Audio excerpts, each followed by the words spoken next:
What I'm going to do today is show you how to copy information from one blog onto another. And I'm going to go to week 22 of my blog, the post I made in week 22. And I prepared some homework earlier on, and I want the year 7s to copy this and then paste it onto their own blogs. So I'm going to highlight it. I'm going to take it down to the bottom, down to about total marks available 12. Right, click on it, copy, just like in a normal document.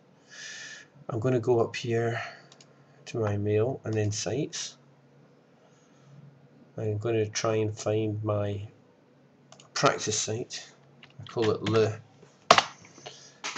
And using the search tool here, click on Le. This is my practice site. I'm going to go to Le blog. I'm going to make a new post. And in this post, I'm going to paste what I just copied from my year 7 blog. Right click, press paste, and there you go. I've created, or I've pasted in this document. Okay, now everything here looks nicely aligned. However, I know that this problem occurs in quite a few blogs, that the question 1 seems to move up here. So what we'll do is put the cursor before the 1, just press it down, and it realigns itself. Very nice.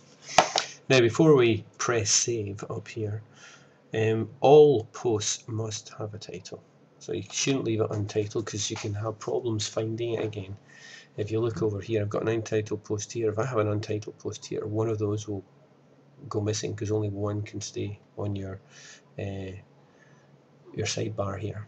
So what I'm going to do is I'm going to grab the site. I'm going to write homework week 22, and I'm going to press save.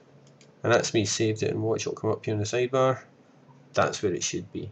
And what we really want you to do is to have everything there as a reference for you or for anyone else that visits your blog, so that they can see that you can revisit work that you have done in the past.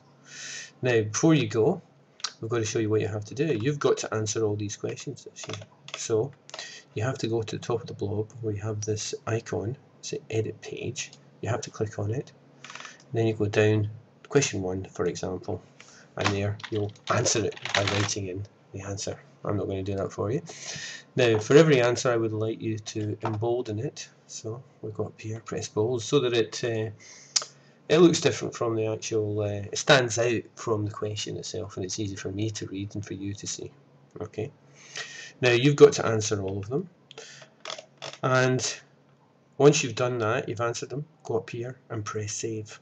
But just before you go, I just want to point out what I'm going to do with it. As soon as you've saved it and it's shared, I go down here to the comments bar, and I'll write in a comment and hopefully give you a mark as well. 12 out of 12. And then I press add comment, and what you can do is you come down here and you can see the mark that I've given you and the comments that I've made, and you'll see it as soon as I press comment. And that's all we have to do. If I press save now, it'll save all the work, and that's you finished.